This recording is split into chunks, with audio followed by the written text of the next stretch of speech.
사무엘상 15장 17절에서 21절까지 같이 봉독하겠습니다. 사무엘이 이르되 왕이 스스로 작게 여길 그때에 이스라엘 지파의 머리가 되지 아니하셨나이까. 여호와께서 왕에게 기름을 부어 이스라엘 왕을 삼으시고 또 여호와께서 왕을 길로 보내시며 이르시기를 가서 주인 아말렉 사람을 진멸하되 다 없어지기까지 치라 하셨거늘 어찌하여 왕이 여호와의 목소리를 청종하지 아니하고 탈취하기에만 급하여 여호와께서 악하게 여기시느를 행하였나이까. 사울이 사무엘에게 이르되 나는 실로 여호와의 목소리를 청종하여 여호와께서 보내신 길로 가서 아말렉 왕 아각을 끌어왔고 아말렉 사람들을 진멸하였으나 다만 백성이 그 마땅히 멸할 것 중에서 가장 좋은 것으로 길갈에서 당신의 하나님 여호와께 제사하려고 양과 소를 끌어왔나이다 하는지라. 아멘. 우리가 지난 시간까지 사사기, 룻기 이렇게 역사서와 관련된 말씀을 같이 우리가 묵상을 했습니다. 사무엘상도 결국 역사와 관련된 그런 내용들을 우리가 다루게 될 것인데, 오늘 본문을 중심으로 해서 오늘 본문에는 이제 사울 왕이 등장을 하죠. 이스라엘의 초대 왕. 그 사울 왕의 행적을 우리가 같이 한번 살펴보면서 우리의 그 믿음의 길에 어떤 교훈을 얻을 수 있을까 같이 한번 되새겨 보도록 그렇게 하겠습니다. 이스라엘에서 사사 시대가 끝이 나고 이제 왕정이 시작이 되었습니다. 사울이 초대 왕으로 옹립된 것이지요.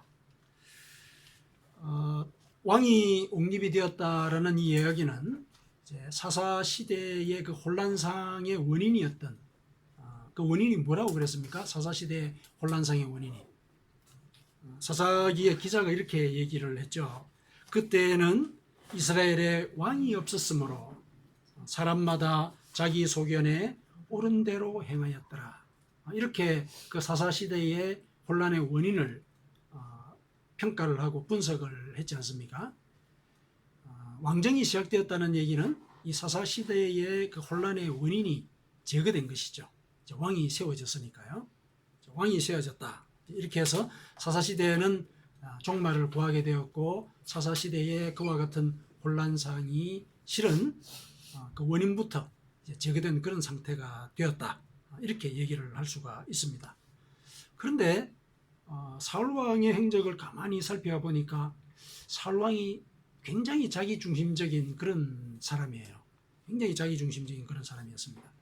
그러니까 이기적이라고는 볼 수는 없습니다. 그러니까 이기적이지는 않았는데 모든 일에 있어서 사울은 다 자기 판단을 위주로 해서 일들을 진행을 시켰습니다. 무슨 말입니까? 사사시대 사람들이 했듯이 사울왕이 자기 소견에 옳은 대로 행하는 이런 일을 이제 했다는 것이죠. 자기 소견을, 그러니까 자기가 옳다고 생각하는 거죠. 그것을 하나님의 나라와 하나님의 의로움보다도 먼저 구하는 그런 삶을 살았다는 것이죠. 사사시대의 사회 기강이 흐려진 이유가 왕이 없었기 때문이었다라고 이렇게 얘기를 했지만은, 왕을 세웠더니 그 왕이 자기 소견에 옳은 대로 행하는 이런 일이 벌어지게 되는 것입니다. 그래서 이제 사울은 그 당시에 영적 지도자였던 선지자 사무엘에게 두 번이나 크게 책망을 받습니다.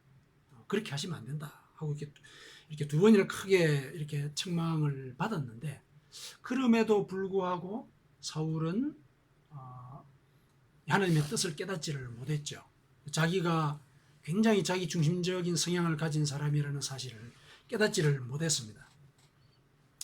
이런 사울을 볼 때 우리는 이제 비판하기는 쉽죠. 그런데 이 사울을 볼 때 우리 자신을 돌아보게 됩니다. 왜냐하면 우리도 그와 마찬가지로 자기 중심적인 이런 사고에 익숙한 그런 존재이지 않습니까? 이런 사고의 경향은 제도로서 변화되는 것이 아닙니다. 사사시대를 지나서 왕정이 설립이 되었다고 사람들이 자기 중심적이었던 그런 태도를 버리게 되었다, 이렇게 이해할 수 없는 것이죠. 우리보다 크신 하나님 안에 들어갈 때만 우리는 변화될 수가 있습니다. 자기 중심적인 그런 태도를 내려놓을 수 있게 된다는 것이죠. 하나님과 연합하지 않으면 우리는 우리 육신의 소욕을 따라서 생각하면서 하나님의 뜻을 거스를 수밖에 없습니다. 오늘 본문을 함께 묵상을 하면서 사울의 행적에 나타난 자기 중심적인 그런 성향, 이것을 같이 한번 분석을 해보고 우리 믿음을 굳건하게 지켜가야 될 그 길을 한번 찾아보도록 그렇게 하겠습니다. 자, 오늘 본문을 함께 보십시다. 사무엘은 이스라엘 역사에 있어서 사실상 마지막 사사였습니다. 그리고 제사장이자 선지자이기도 했지요. 이 사무엘이 이스라엘의 초대 왕인 사울을 지금 책망하고 있습니다. 자, 무슨 일 때문에 그렇습니까? 18절에 보니까 하나님께서 사울에게 죄인 아말렉 사람을 진멸하되 다 없어지기까지 치라, 이렇게 이제 명령을 하셨다는 거죠. 그랬는데 사울 왕이 이렇게 품질이 좋은 이렇게 양과 소를 죽이지 않았다, 이 사실을 지금 사무엘이 지적을 하고 있죠.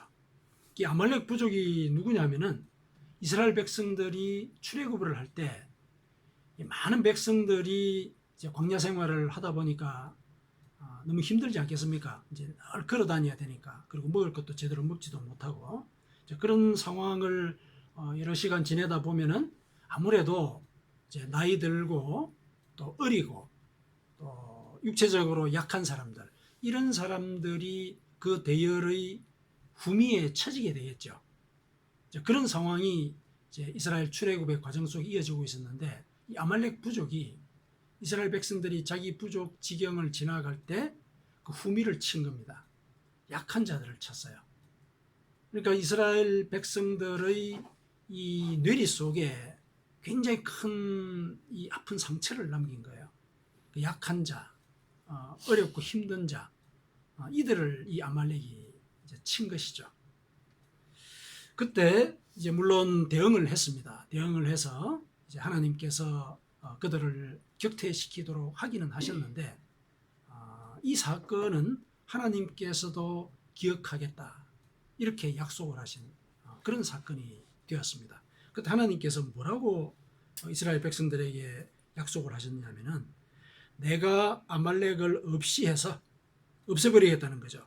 천하에서 기억도 못하게 하겠다, 이렇게 약속을 하셨어요. 출애굽기 17장 14절에 그렇게 약속을 하셨습니다.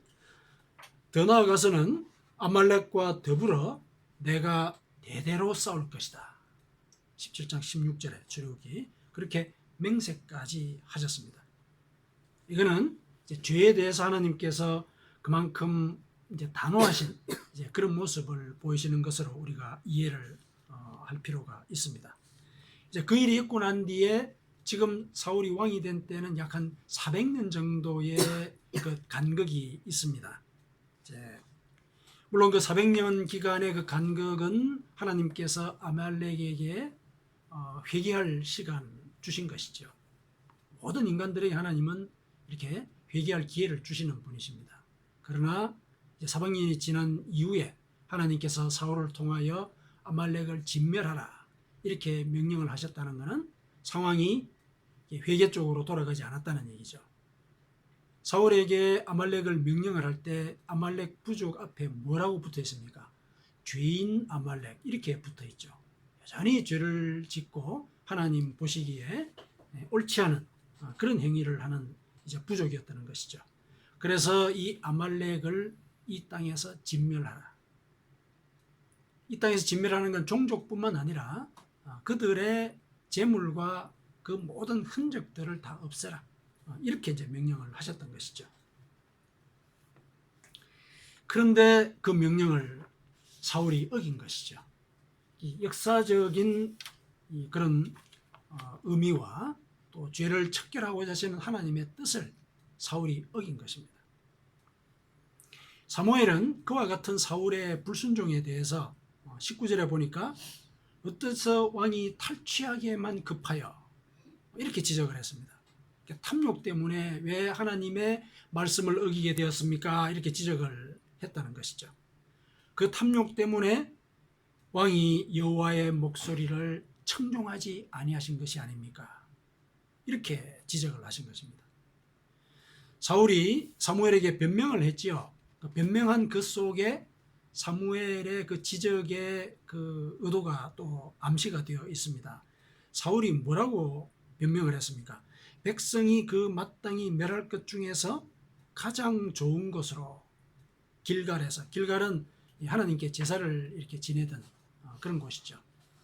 길갈에서 당신의 하나님 여호와께 제사하려고 양과 소를 끌어왔습니다. 21절에 그렇게 변명을 했지요. 탐욕은 바로 눈앞에 가장 좋은 것이 있을 때, 가장 좋은 것을 골라서 그렇게 얘기를 했으니까 탐욕이라고 하는 것이 그런 것이죠. 우리 눈앞에 가장 좋은 것이 있을 때 그것 때문에 우리가 여호와의 명령을 청종하지 않게 되죠. 탐욕은 그렇게 사람을 만듭니다. 이 탐욕 때문에 사울은 17절에 보듯이 스스로 작게 여길 그때 하나님이 사울을 세우실 그때를 잊게 만들었습니다. 그래서 결국 자기의 판단을 하나님의 명령보다도 앞세우는, 더 높이는 그런 결과를 초래했습니다. 그래서 알고 봤더니 사울에게 하나님은 나의 하나님이 아니고 당신의 하나님이었습니다. 그렇게 얘기를 했죠. 사무엘에게 그렇게 말했죠. 당신의 하나님께, 나의 하나님, 이렇게 하나님을 알고 있지 않은 겁니다. 사울은 이 무의식적으로 한 이 말에 하나님을 자기가 진정으로 섬기고 있는 것이 아니라 자기 나름의 기준을 자기 하나님으로 삼고 있는 이런 이 의중을 드러낸 것이죠. 이 사건 때문에 하나님께서는 사울을 왕으로 세우신 것을 후회하셨습니다. 그리고 그 이유를 명시하셨죠. 15장 11절 오늘 본문의 이제 앞쪽인데, 그가 돌이켜서 나를 따르지 아니하며 내 명령을 행하지 아니하였습니다. 그가 돌이켰다 그랬습니다. 그러니까 스스로 자신을 낮추고 이런 모습을 보고 하나님께서 사울을 왕으로 세웠는데 지금은 그 태도가 아니다. 스스로 나로부터 돌아섰다. 그래서 내 명령을 지키지 않고 있다. 이렇게 지적을 하시는 것이죠. 그런데 사울이 이렇게 하나님의 말씀을 어긴 것이 이번만이 아니었습니다. 그 전에도 또 한 번 하나님의 말씀을 어긴 적이 있었습니다. 이제 아말렉과 전투를 하는 것이 오늘 본문과 관련되어 있는데, 아말렉과 전투하기 전에 이 블레셋 부족과 또 전투하는 그런 일이 벌어졌습니다. 이제 전선을 사이에 두고 블레셋 군대와 이렇게 대치를 하고 있는데, 전쟁에 나가기 전에 하나님께 제사를 드려서 하나님의 은혜를 받고 출정을 하려고 이렇게 계획이 되어 있었고, 그게 이제 그 당시에 이스라엘의 그 전쟁의 절차였죠. 그래서 제사를 지내려고 하는데 제사를 주관할 사무엘이 오지 않은 거예요. 그런데 그때 이 블레셋이 막 이렇게 이스라엘을 공격을 하려고 하는 그런 조짐을 사울이 느낀 겁니다. 그래서 다급해서 사울이 자기가 제사를 지내버렸습니다. 제사장이 지내야 될 제사를 사울이 자기가 지내버린 거예요. 사무엘이 이어서 왔습니다. 보니까 큰일이 벌어진 거죠. 그래서 그때 사울에게 사무엘이 또 이렇게 책망을 합니다. 왕이 망령되이 행했습니다. 왕의 하나님 여호와께서 왕에게 내리신 명령을 지키지 아니하셨습니다. 그러니까 왕정이 되었을 때 어떤 절차를 거쳐서 전쟁도 하고 또 어떻게 이 백성들을 이끌어갈 것인가 앞서 사무엘을 통해서 다 명령을 했거든요. 그런데 제사를 왕이 지내버린 거예요. 망령되이 행했다. 왜 이렇게 하셨습니까? 이것은 하나님의 명령을 어기신 것입니다. 만일에 지키셨더라면 여호와께서 이스라엘 위에 왕의 나라를 영원히 세우셨을 것입니다. 그런데 왕이 망령되이 행하셨기 때문에 왕의 나라가 길지 못할 것입니다. 사무엘상 13장 13절에서 14절에 그렇게 한번 경고를 했죠. 이렇게 경고를 받은 적이 있는 것이죠. 하나님의 말씀에 순종해야 된다. 당신이 말씀에 순종하지 않으면 당신의 나라, 당신의 왕위가 영원하지 못할 것이다. 이미 한번 경고를 받았다는 얘기입니다. 그랬는데 오늘 본문에서처럼 또다시 그와 같은 일을 한 것이죠. 이렇게 두 번씩이나 큰 경고를 받은 것이지 않습니까? 왕위가 걸려있는 문제라고 선지자를 통해서 일러주셨는데도 회개를 해야 마땅할 일인데 사울은 진심 어린 회개를 하지 않습니다. 물론 사무엘이 면전에서 사울을 이렇게 막 꾸짖고 징책을 할 때는 그때는 잘못을 인정하기는 했습니다. 인정했습니다. 그게 오늘 보면 뒤쪽에 보면 24절 25절에 내가 범죄하였나이다. 내가 여호와의 명령과 당신의 말씀을 어긴 것은 내가 백성을 두려워하여 그들의 말을 청종하였음이니이다. 청하오니 지금 내 죄를 사하고 나와 함께 돌아가서 나로 하여금 여호와께 경배하게 하소서. 회개를 이제 한 게 이렇게 암시가 되어 있죠. 그런데 이 말이 실은 진심이 실려 있지 않은 회개인 거예요. 어디서 그걸 알고 있느냐, 알 수 있느냐 하면은 지금 사울은 자신의 잘못을 징책하는 사무엘에게 백성들 핑계를 대고 있죠. 내가 백성을 두려워하여 그들의 말을 청종하였습니다. 백성 핑계를 대는 거예요. 지금 사무엘은 사울 당신이 잘못했다 이렇게 얘기를 하고 있는데 백성 핑계를 대고 있는 겁니다. 사무엘은 사울의 그 회개에 진심이 실려 있지 않다는 것을 간파를 했습니다. 그래서 사무엘이 이렇게 또 이어서 얘기합니다. 나는 왕과 함께 돌아가지 않겠습니다. 왜냐하면 왕이 여호와의 말씀을 버렸으므로 여호와께서 왕을 버려서 이스라엘 왕이 되지 못하게 하셨기 때문에 그렇습니다. 이제는 당신은 왕이 되지 못할 것입니다. 이렇게 얘기를 했습니다. 그러니까 회개가 진심 어리지 못했다. 간파를 한 것입니다. 아주 치명적인 선언을 해버린 것이죠. 그리고 나서 돌아서니까 사울이 사무엘의 긋옷자락을 잡습니다. 워낙 다급하게 이렇게 잡다 보니까 그 옷이 찢어져 버렸어요.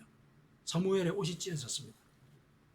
옷이 찢어진 것을 본 사무엘은 다시 이어서 이렇게 얘기합니다.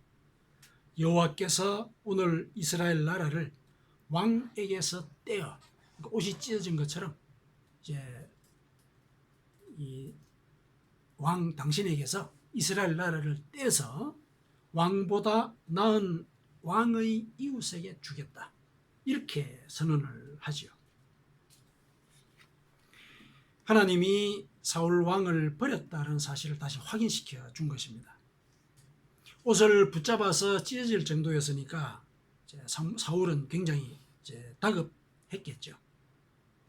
이 다급한 이 모습, 앞서 자기가 다급해서 블레셋과 전쟁을 치르기 전에 번제를 먼저 드렸던 그런 행태가 또다시 반복이 되고 있는 것이죠. 이 사무엘의 옷을 찢었다고 하는 것은 사실 성결한 영역을 범한 것이죠. 제사를 자기가 드린 것과 같은 그런 행위가 반복이 됐다는 사실이 여기에 또 암시가 되고 있습니다. 사무엘이 굉장히 단호한 태도를 보이지 않습니까? 그랬을 때 사울은 다시 자신의 잘못을 시인을 합니다. 그런데 이어서 뭐라고 얘기하냐면은 제발 제가 잘못하긴 했는데 저 백성들과 장로들 앞에서 제 얼굴을 좀 세워주십시오. 지금 그냥 저를 버려두고 가지 마시고 제 얼굴을 좀 세워주십시오. 이렇게 얘기를 해요. 왕의 권위를 좀 세워달라는 것이죠. 사울은 이제 하나님의 진노에 대해서 그 자리에서 무릎을 꿇고 회개하는 것보다는 자신의 명예, 이걸 더 중시했던 그런 사람인 것을 그 행위에서 그대로 드러내 보여주고 있습니다. 자, 이와 같은 사울의 행적을 볼 때 사울은 단순히 탐욕 때문에 하나님의 말씀을 어긴 것은 아닌 것 같다. 이렇게 우리가 생각을 해볼 수가 있습니다. 보다 더 근본적인 원인이 있겠다. 그것은 아마도 자기를 높이고자 하는 그런 마음, 이게 더 앞선 것이 아닐까. 왜 또 이렇게 추정을 하느냐면은 아말렉 부족과 전쟁을 치르면서 이제 성전의 기세를 잡았거든요.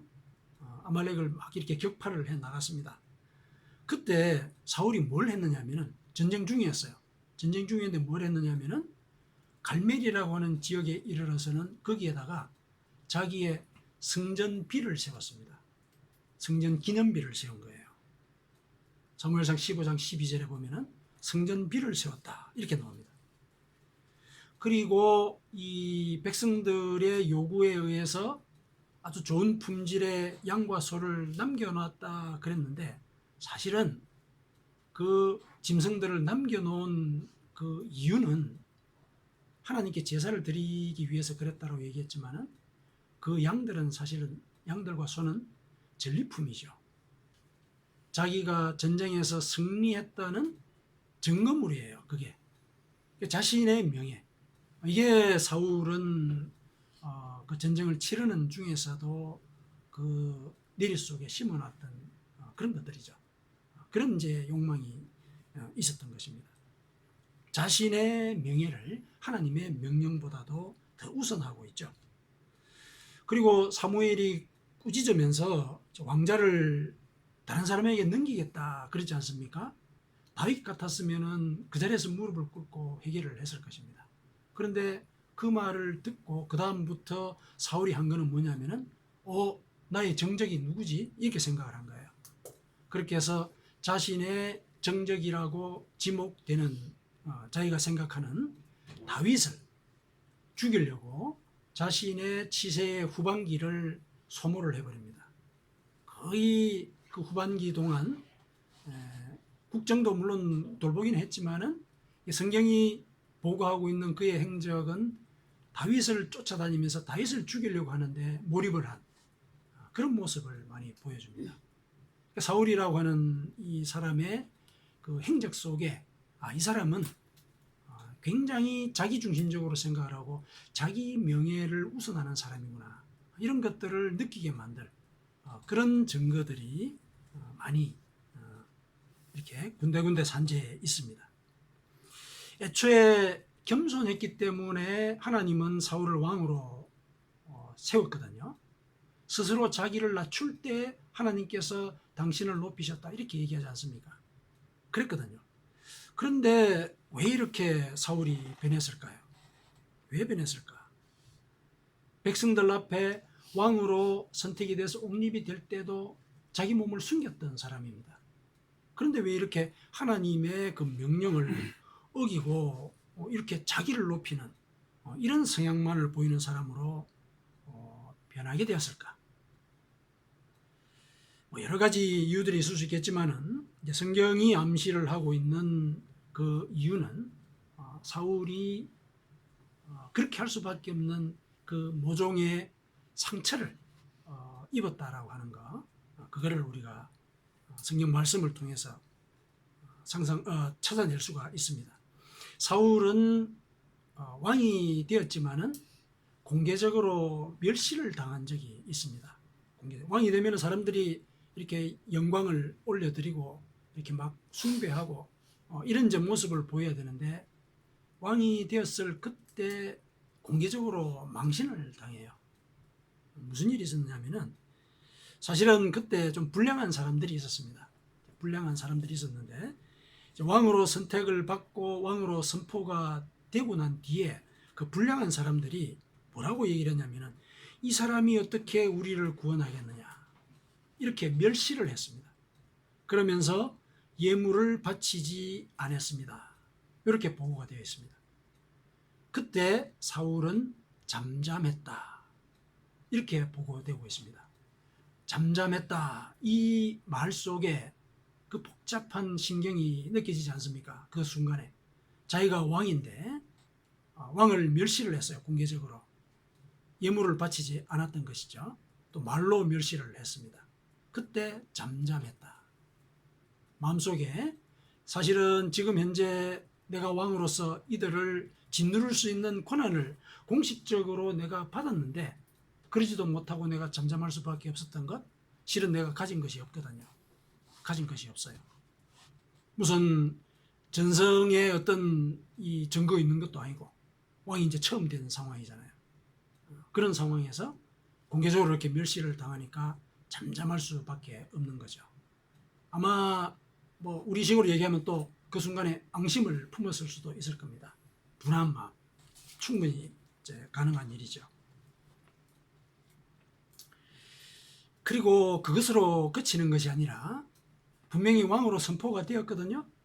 그러면 이제 왕궁에 들어가서 정사를 돌보고 이제 뭐 이렇게 그 치리하는 절차를 밟고 이런 과정이 있어야 되는데 그 이후에 사울이 어떻게 지냈느냐면은 밭에서 소를 몰면서 농사를 지었어요. 분명히 사무엘이 왕은 이렇게 섬기는 것이다. 백성들에게 다 일러주었습니다. 그리고 왕으로 옹립을 했거든요. 그런데 사울은 왕이 된 이후에 아무런 대접을 못 받은 거예요. 왕이 옹립되는 그 순간에 공개적으로 멸시도 당했고 그 이후에는 아무도 왕으로 대접을 안 해주는 겁니다. 왕이 나가서 소를 몰면서 밭을 갈았어요. 먹고 살 것도 자기가 감당을 해야 되는 그런 시간을 보냈던 것이죠. 그 순간에 얼마나 모멸감, 또 분노, 하나님이 나를 기름 부어서 왕으로 삼으셨다 그랬는데 하나님은 왜 나를 이런 지경에 내버려 두셨을까? 이런 생각도 분명히 있었을 겁니다. 그런 시간을 보냈던 것이죠.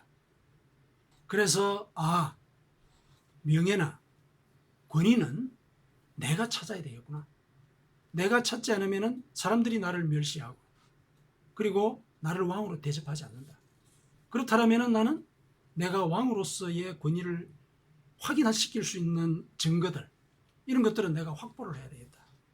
이렇게 우리가 논리적으로 추론을 해볼 수가 있겠죠. 마침 이제 그런 일을 할 수 있는 시기가 오게 되었습니다. 무슨 일이냐면은 주변 부족 중에 암몬 부족이라는 부족이 있었는데 이 부족이 이스라엘과 동맹을 한 야베스 부족을 침공을 하게 돼요. 그때 마침 사울이 그 얘기를 듣거든요. 그때 사울이 여호와의 영에 크게 감동받았다 그랬습니다. 모멸감에 떨고 있었는데 그 소식을 들은 거예요. 그때 하나님의 영이 사울을 감동을 시킨 겁니다. 그래서 백성들을 끌어 모은 겁니다. 선포를 하고 백성들을 군대로 모으게 됩니다. 그렇게 해서 암몬 부족을 괴멸을 시켜요. 이 일로 해서 백성들은 이제 이 사울 왕 우리 왕이다. 이제 다시 인정을 하게 되죠. 그래서 왕으로 재추대하는 이런 일이 또 벌어져요. 이때야 비로소 그는 이제 왕으로 인정을 받게 되는 겁니다. 그때 무슨 일이 있었냐면은 백성들이 처음에 이 사울이 왕이 되었을 때 그를 멸시했던 그 불량한 사람들 있지 않습니까? 그 사람들을 끌어내어서 죽여버릴까요? 이렇게 묻는 거예요. 왕으로 대접을 하는 겁니다. 그때 우리가 다 들었지 않습니까? 그 사람들이 당신을 모욕을 했는데 당신은 사실은 이렇게 우리를 위해서 이렇게 전성을 세우고 참 용맹한 분이시군요. 우리가 당신을 왕으로 모시겠습니다. 근데 그때 당신을 모멸했던 그 사람들 지금 끌어내어서 죽여버릴까요? 이렇게 묻습니다. 그때 사울이 오늘은 하나님께서 우리를 전성하게 하셨기 때문에 사람을 죽이는 것이 옳지 않다. 이렇게 하면서 그들을 용서합니다.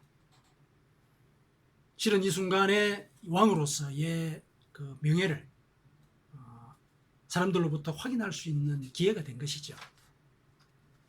너그러운 왕이라는 이제 이런 인상도 주게 된 것이고요.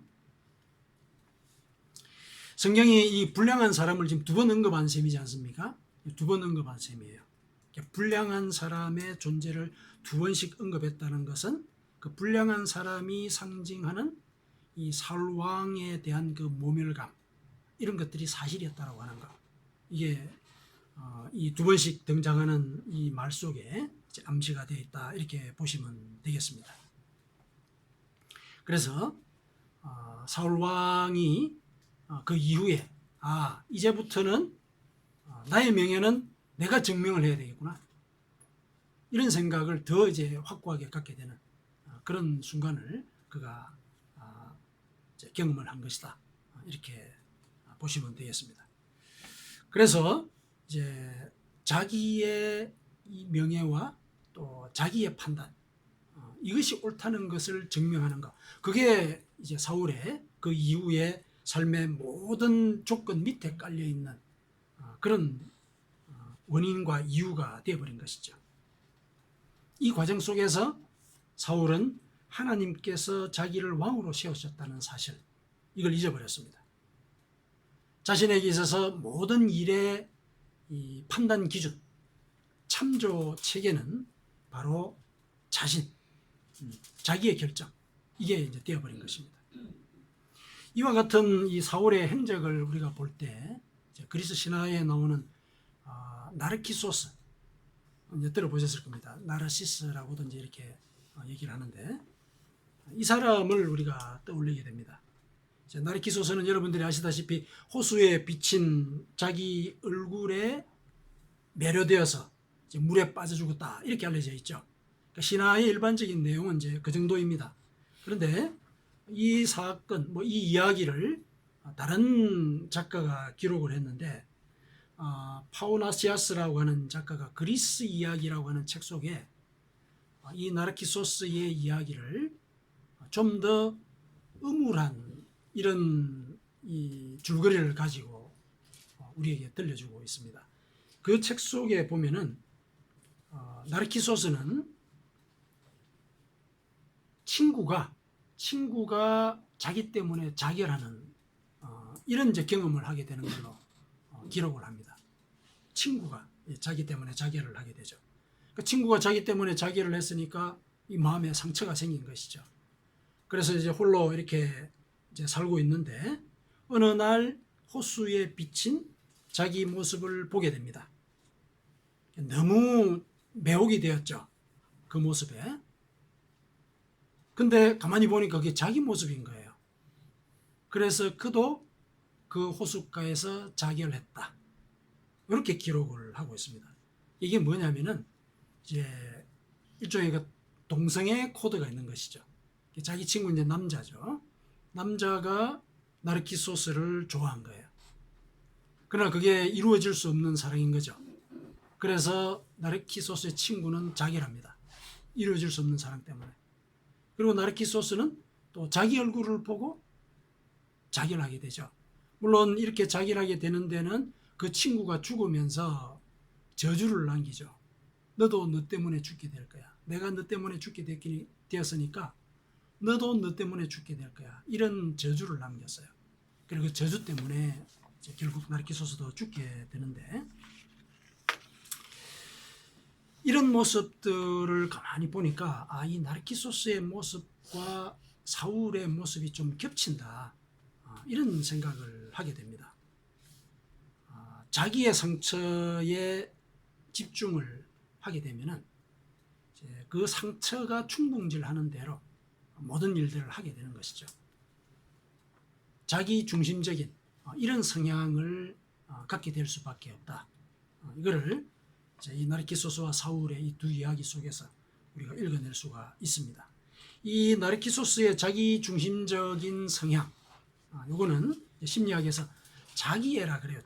자기를 좋아하는 그런 사랑, 자기애는 우리 인생에 있어서 유아기의 특성이라고들 그러죠. 유아기, 어릴 때의 그 유아기의 특성인데, 제대로 성숙하지 못한 것이죠. 그러니까 자기애라고 하는 것은 영혼이 성숙하지 못한 것의 하나의 표시인 것입니다. 그래서 마음속에 상처를 갖고 있는 사람들은 그 상처로부터 자신의 영혼이 더 이상 성숙하지 못하는 거예요. 그 상처가 치유되지 않으면은 그 상처가 충동질하는 대로 살아가고 모든 것들을 판단하기 때문에 그 상처에 그의 의식의 수준이 매여 있는 겁니다. 자기의 그 수준에 매여 있게 되는 것이죠. 영혼의 성장이 그 상처에 매여 있는, 그로부터 성장하지 못하는 그런 단계에 접하게 되어 있다는 얘기죠. 그래서 자신의 상처가 무엇인지를 살피는 것, 혹은 영혼의 성장을 위해서 굉장히 중요한 일이 되겠습니다. 그 상처를 깨닫지 못하면은 우리는 그 상처에 무의식적으로 몰입하고 자기를 보호하기 위해서 자기 중심적인 사고를 하게 됩니다. 자기 연민에 빠지게 되는 것이죠. 그래서 자신 이외에는 누구도 믿지 못하게 됩니다. 자기의 결정만이 자기를 안심을 시킵니다. 그래서 무슨 일이든지 눈에 보이는 외형적인 증거를 확보하고자 하죠. 사울왕이 그랬다는 얘기입니다. 사울왕이 그랬습니다. 전성의 증거로서 짐승을 확보하고자 했던 것이죠. 손에 쥐는 증거가 눈에 보이지 않는 하나님의 말씀보다도 더 확실하게 자신을 지켜줄 것이다. 이렇게 믿은 것입니다. 이런 생각을 갖고 사는 사람들은 다른 사람들과의 관계도 건강하게 이어가지 못합니다. 사무엘의 마음을 돌리기 위해서 사울이 무엇을 했습니까? 성급하게 사과를 했고 진심 어린 회개를 하지 않았습니다. 그리고 그의 옷자락을 붙들어서 찢어지게 했죠. 사람들과의 관계도 이렇게 붙들어서 자기 것으로 만들려고 한 것입니다. 그러나 그 결국이 어떻게 됐습니까? 옷이 찢어진 대로 그 관계도 찢어지고 맙니다.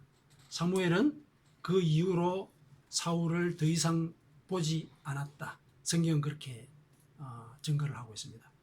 더 이상 사무엘은 사울과 만나지 않았다. 관계가 찢어져 버린 것이죠. 사울은 자기 판단이 옳은 대로만 행동을 계속 한 것이죠. 그 결국이 또 어떻게 됐냐면은 사울이 나중에 말년에 블레셋 부족과 전쟁을 치르게 됩니다. 그 전쟁 가운데 중상을 입게 됩니다. 그리고 그 중상에서 회복되지 못할 것을 판단을 하고 그는 자신의 칼 위에 몸을 던집니다. 자결을 한 것이죠. 칼을 세워놓고 자기 몸을 던져버립니다. 자결을 하게 되는 그런 과정으로 가게 되죠. 자기 중심적인 이런 생각들은 결국 자신의 영혼을 그 상처에 메어놓게 되고 그 상처는 결국 자신을 패망하게 되는, 자멸하게 되는 그런 과정으로 끌고 가게 된다. 이걸 이 사울의 행적이 우리에게 일러주는 것이죠. 나르키소스의 결말과도 겹치는 부분이죠. 사랑하는 성도 여러분, 자기 중심적인 사고 경향의 밑바닥에는 영혼의 상처가 도사리고 있는 그게 이치입니다. 자신의 욕망보다 하나님의 말씀을 우선할 수 있기 위해서는 먼저 자신의 상처가 무엇인지를 살펴볼 수 있어야 하겠습니다. 그거는 자신에게 물어봐서는 알 수가 없습니다. 영적인 지도자였던 사무엘도 사울에게 알려주지 않았습니다. 사람들이 아무리 알려준다 한들 자기 중심적인 생각을 하기 때문에 그 말이 또 귀에 들어오지 않습니다. 어떻게 해야 되느냐? 자신보다도 더 큰 참 진리, 하나님의 말씀에 자신을 비춰봐야만 내가 어떤 상처에 사로잡혀 있는가 이걸 알 수 있게 된다는 것입니다. 참 진리가 자신의 상처를 드러내는 그런 순간을 우리가 만들어 가야 한다는 것입니다. 어떻게 하느냐? 우리가 하나님의 말씀을 읽고 또 듣고 예배에 참석하고 이런 과정 속에서 그 말씀이 자신의 양심에 거북하거나 혹은 자신의 마음을 불편하게 만드는 그런 순간이 있다면 그 순간을 놓쳐서는 안 되는 것이죠. 하나님의 말씀을 불편하게 여기는 그 순간이 바로 자신의 상처가 자극받는 순간이거든요. 그러면은 내 상처가 뭐지?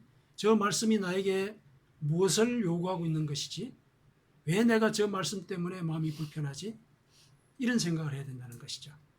그 생각이 나 상처로부터 벗어나게 만드는 첫걸음이 되는 것입니다.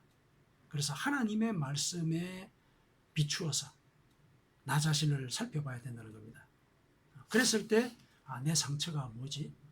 나를 지금 현재 이 공고함으로부터, 이 고통으로부터 벗어나지 못하게 만드는 나의 상처, 나를 이 순간으로부터 더 나아지지 못하도록 만드는 내 영혼의 걸림돌이 뭐지? 하나님의 말씀을 통해서 그것을 파악을 해내야 된다는 것입니다. 하나님의 말씀은 참 진리이고 참 빛이시기 때문에 그렇습니다. 그래서 그 참빛 가운데 우리를 노출을 할 때 우리는 나의 상처가 뭔지 알 수 있게 되는 것이죠. 이 상처를 내가 스스로 치유하고 싶다, 이런 마음을 갖고 있다면, 누구나 다 갖고 있죠. 그때 우리는 기도해야 됩니다. 기도할 때 특히 성령께서 도와주시기를 기도해야 됩니다. 이렇게 기도를 하셔야 됩니다. 취지를 한번 이렇게 기도로 만들어서 한번 알려드리겠습니다. 하나님, 제 상처가 오늘날 저 자신의 인생과 다른 사람과의 관계를 편협하고 거칠게 만들었습니다.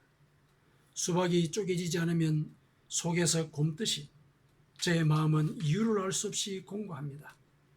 그동안 저를 지키기 위해 소유했던 재산과 명예와 권력도 이 곤고함을 해소하지 못합니다. 성령께서 저희 마음에 들어오셔서 저 스스로 그 상처를 보게 하시고 상처를 치료하기 위해 매일 기도하게 하옵소서. 하나님의 말씀을 그 상처에 대한 치료약으로 여기고 약을 복용하듯이 매일 하나님의 말씀을 읽고 실천하게 하옵소서. 그 말씀이 상처를 치료하기를 원합니다. 이런 취지의 기도를 늘 할 수 있어야 되는 것입니다. 이렇게 기도해야 합니다.